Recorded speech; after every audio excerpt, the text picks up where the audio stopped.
لا إله إلا الله محمد رسول الله عليه صلاة الله وآله والأحبة لا إله السلام عليكم ورحمة الله وبركاته.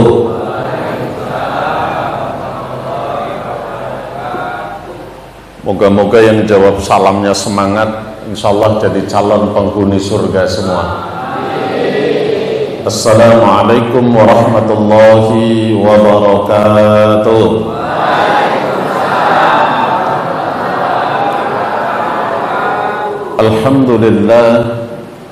Alhamdulillahilladzi khalaqas samawati wal ardh wa ikhtilafil laili wan nahari la ayati li ulil albab. Alhamdulillahilladzi wa kafa wassalatullah salamullah rasulillah habibil mustafa. Asyhadu an la ilaha illallah wahdahu la syarika lah wa asyhadu anna muhammadan abduhu wa rasuluhu la nabiyya ba'dah. Allahumma salli wa sallim ala hadan nabiyyil karim wa ala alihi wa ashabihi ajma'in. Hadratal mukarram wal muhtaram, para alim, sesepuh bini sepuh, tokoh adat, tokoh masyarakat yang kami muliakan, terkhusus tentu kepada sahabat-sahabat kami, para pejuang semua, para mujahid Allah yang ada di Yayasan Al-Islah. Ada Ustadz Abdul Latif, ada Haji Kusoyo, para guru-guru kami yang hadir, Ustadz Abdul Rahman, Bapak Lurah, semua yang hadir. Semoga yang duduk di majelis ini insya Allah seperti alamat Rasulullah. Barang siapa yang duduk melangkahkan kaki menuju majelis ilmu, itu seperti kita sedang duduk di antara taman-taman surga insya Allah. Moga-moga Allah luruskan niat kita, Allah kukuhkan tekad kita. Dalam waktu 1 jam ke depan ada keluarga yang ditinggal barangkali, ada suami yang di rumah, anak-anak, tapi insya Allah tidak ada yang sia-sia. Semoga ini menjadi catatan amal baik untuk kita semua. Bapak Ibu yang insya Allah kita semua rindu dan merindukan rahmat dan kasih sayang Allah. Mohon maaf Ibu Bapak, satu pertanyaan, sehat semua? Badan sehat? Hatinya sehat? Imannya sehat? Masya Allah. Rasanya sudah selesai ngaji kita. Kalau sudah badan sehat, hatinya sehat, imannya sehat gitu. Yang tidak sehat apa Pak? Wah, ini selalu masalah ini ya. Kalau yang tidak sehat kantongnya Pak Lurah, Masya Allah. Ada satu waktu kalau bicara tentang nikmat sehat yang kita syukuri, lalu barangkali di antara kita mengatakan ada kantong yang tidak sehat. Satu waktu saya pernah mendapatkan pengalaman rohani Pak. Ada orang yang mendatangkan saya, anak-anaknya mendatangkan saya untuk mendoakan seorang yang ahniya, sangat kaya sekali. Dan 2 hari berikutnya beliau mau berangkat ke Singapura. Beliau katakan, Ustadz Untung, saya mohon doanya, Bapak gagal ginjal. Dan ternyata ada seorang pendonor pendonor ginjal itu yang mohon maaf ginjalnya dijual dengan harga 500 juta. Berangkatlah ke Singapura, transplantasi ginjal itu katanya habis 1,2 miliar. Dan ketika dalam kondisi berbaring, bapak ini mengatakan, Ustadz, andai saja semua harta yang saya punya, semua yang ada dalam diri saya Allah ambil semua, cukuplah makan buatku, tapi Allah kembalikanlah kesehatanku, pasti aku akan merasa lebih bahagia.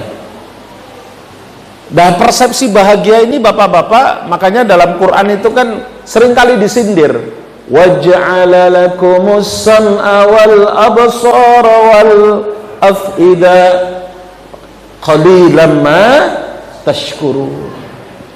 Wa ja'ala lakumus sam'a, sungguh Allah telah berikan kepada kita as-sam'a, pendengaran diberikan, Pak. Wal basar, penglihatan kita masih sehat. Al fuad, al afidah, fuad itu bil makna hati, Pak. Kita masih diberikan hati, tapi Allah sindir sedikit di antara kita yang bersyukur. Maka ibu-ibu yang ada di belakang, karena bendahara rumah ini ibu-ibu yang megang duit, mohon maaf ibu-ibu, andai saja ada orang mengantarkan uang 500 juta nanti sore pada maghrib, diterima nggak, Bu? Diterima. Tapi mohon maaf, ditukar ginjalnya satu, mau? Mau? Ayo kita jawab, sebenarnya kita kaya atau miskin? Selesai lagi ngajinya Ustadz. Tadi ngaku kita miskin, sekarang kita Allahur Rahmanur Rahim. Maka demi Allah, bapak-bapak, washkuru ni'matakallah, bersyukurlah dengan setiap nikmat yang Allah beri kepada kita. Kalau saya sekarang diberi clue tentang 5 kebahagiaan, kuncinya apa? Bahkan setiap orang itu, Pak, punya kunci masing-masing, punya standar masing-masing tentang kebahagiaan ini. Kalau ditanya yang satu, Pak, Bapak, yang Pak Lurah ini bahagia itu yang kayak apa, Pak? Sehat. Sehat. Karena betul kata Rasulullah, sa'alullahal mu'afiyah. Ketika kau berdoa, silahul mu'min, minta sehat, Pak. Fa innahu ya'ti ba'dal yakin, saat temenin nikmat terbesar setelah iman, min khairil mu'afiyah, adalah kesehatan. Tapi tidak punya duit, Pak Kepala Pokon, nggak apa-apa. Sehat nggak punya duit, atau punya duit tapi sakit-sakitan, Ibu, pilih mana?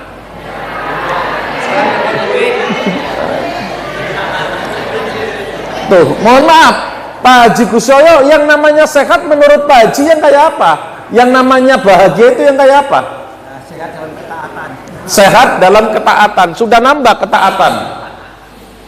Maka demi Allah, Bapak Ibu, saya kebetulan punya majelis zikir, dan ini beda sekali cara kemudian saya bertadabur. Ya Rob, satu waktu ini ada jamaah saya Butin itu ikut zikir 4 bulan sekali, itu rajin. Ada seorang ibu datang dari Pringombo, saya cerita-cerita saja nih Ustadz Abdul Latif. Dia datang ke rumah, ini tidak ingin mengumbar apapun, kemudian dia minta, Ustadz Tuntung, sembari menangis, Ustadz Tuntung, apa ya yang salah dari kami? Lah kenapa Ibu? Rasanya anak kami itu parasnya ya cantik loh Ustadz, S1 sarjana, tapi kenapa sudah 36 tahun tidak ada anak yang kemudian bertanya, bahkan melamar, meminang putri kami? Galau orang tua, Pak. Ketika anak gadisnya 36 tahun tidak ada yang bertanya, tidak ada yang mengkhidbah, sedih dia. Tapi di sisi lain ada yang datang, Ustadz, Masya Allah, naudzubillah, jangan sampai ibu-ibu nanti minta amalan ini. Saya mau cerita itu rada-rada wajilat qulubuhum. Tidak berselang lama, ada seorang ibu datang, mohon maaf, dari Podorejo. Ustadz, ada ndak amalan supaya anak saya bisa bercerai? Iya, betul Pak. Mohon maaf. Kenapa Ibu? Ya Allah Ustadz, menantu saya kurang ajar. Dia ngabiskan uang untuk judi slot habis 300 juta. Kerjanya hanya minum-minuman saja. Di satu sisi ada orang tua yang sedih ketika anaknya belum bertemu jodoh. Tapi di sisi yang lain ada orang tua bahkan kepengin anaknya diputuskan karena mohon maaf sudah berjodoh tapi jodohnya tidak benar. Bisa jadi Bapak Ibu, mohon maaf, yang hari ini sehat mungkin uangnya tidak banyak, tapi yang uangnya banyak mungkin hari ini sedang terbaring di rumah sakit. Coba tanyakan betapa banyak Pak, mohon maaf, orang tua yang berpuluh tahun tidak punya anak, tidak punya momongan Pak. Karena saya itu pernah, tidak tahu sudah pernah cerita di sini atau belum, saya pernah ceramah di daerah Wahalim Pak. Mohon maaf, dijemput qobla maghrib kayak gini Ustadz Latif, saya tidak ngerti judul ceramahnya, tapi ketika sampai sana karangan bunga, mohon maaf Bapak, berjejer di mana-mana. Tulisannya ikut bela sungkawa, inna lillahi semua. Ternyata ketika saya ceramah itu, ba'da isya saya ceramah, malam ketiga takziah kematian. Ada seorang ibu, Pak Haji Rusmono, mohon maaf, memeluk figura foto. Ketika saya ceramah itu, Bu, ibunya meluk figura foto itu, tidak pernah berhenti dalam tangisnya. Selesai ceramah saya dekati ibu ini, hanya sebatas ngomong, sabar ibu, masih muda, dokter ibu, sabar ibu, tawakal kepada ketentuan Allah. Tapi ketika kemudian dia jawab kalimat saya itu, sekali dia ngomong apa, Bu? Mohon maaf, kalimatnya kayak gini, Ustadz, Allah kejam ya Ustadz. Tidak ada ucapan lain kecuali ucapan itu, Pak. Allah kejam ya Ustadz. Ditunjuk perutnya. Demi Allah Ustadz, 12 tahun saya tidak punya momongan. Sampai berikhtiar untuk bayi tabung, tumbuhlah janin 12 tahun itu. Susah payah saya punya anak. Ketika kemudian diangkat jabang bayi, diangkat juga rahim saya.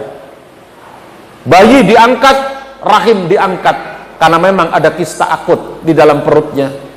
Kata dia, saya tidak punya momongan lagi, tidak bisa punya anak lagi. Tapi apa kata ibu ini? Baru 4 tahun saya momong anak saya, Ustadz. Malam ini, malam ketiga Allah panggil putra saya. Ya Rab, ini Pak. Maka perspektif dalam kebahagiaan itu beda-beda setiap orang.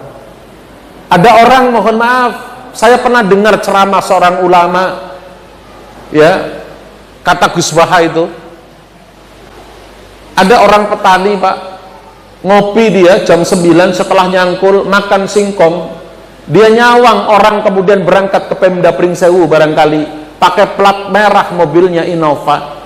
Dia ngomong, ya Allah, enak ya kayaknya jadi pegawai, nggak kotor dia kerjanya, nggak kayak saya ini, mohon maaf, klopot sama lendut, duitnya banyak. Tapi mungkin ketika, mohon maaf, ada seorang pejabat lewat dengan plat merah, dengan mobilnya, dia ngelirik ke sawah, nyaman betul petani itu. Pagi-pagi jam 9, dia bisa ngopi, pikiran tenang, nggak mikiri laporan. Ayo, kalau ngomong kebahagiaan, betul Pak? Sangat-sangat berbeda.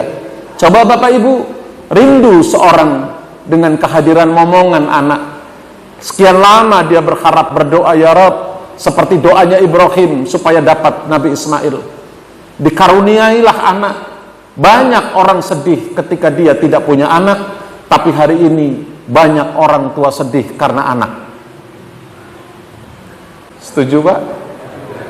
Jadi sebelum masuk ke dalam materi ini, mari kita tanya, apa standar kebahagiaan kita sesungguhnya?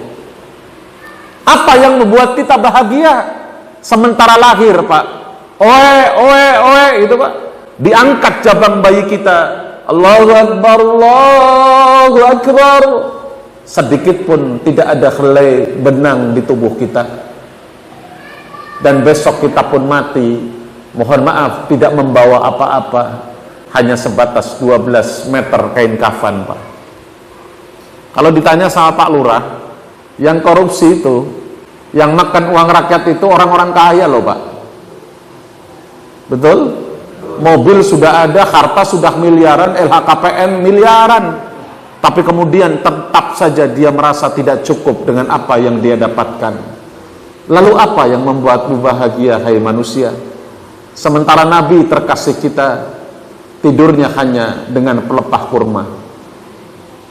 Syukran ya Rabbi, syukran, hadaita qalbi, syukran, nawwarta darbi, syukran, syukran ya Rabbi, شكرا يا ربي شكرا هديت قلبي شكرا نورت دربي شكرا شكرا يا رب